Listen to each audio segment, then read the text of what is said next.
ببینم یک روزی گشتی تو مهندس آسون، هی ساختمون خوب میسازی، هی جاده و بیمارستون. خدا پناه چراغ راه توی هر انسون، که هر کس به تو دیگه صاحب خونه میشه، بدون از ته قلبش داد کرده همیشه. که هر کس به تو دیگه صاحب خونه میشه، بدون از ته قلبش داد کرده همیشه.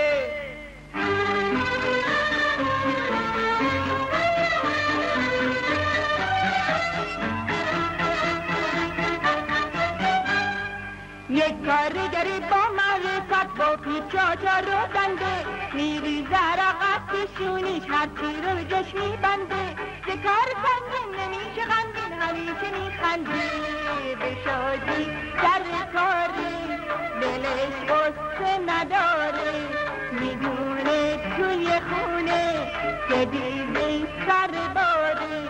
به شادی سر کاره دلش غصه نداره، میدونه توی خونه که دیدی سر باره.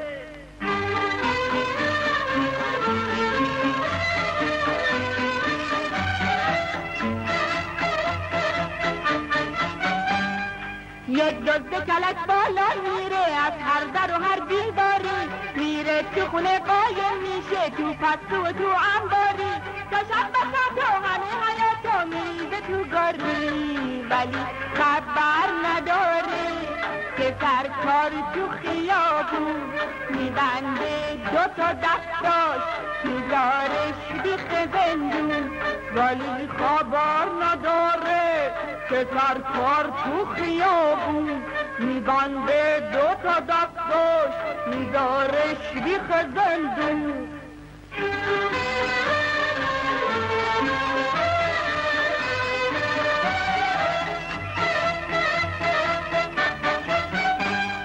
باشی که یه دونه دکتر بارو پوش سفید و عینک، گوشی بذاری روی گوشت مردم و ببینی تک تک. طبیب خوش باش نکن که من خوش مثل خالی خستک، که ای آقای دکتر که چون دست خدایی یه لبخند تو بهتر به هر قرص و دوایی.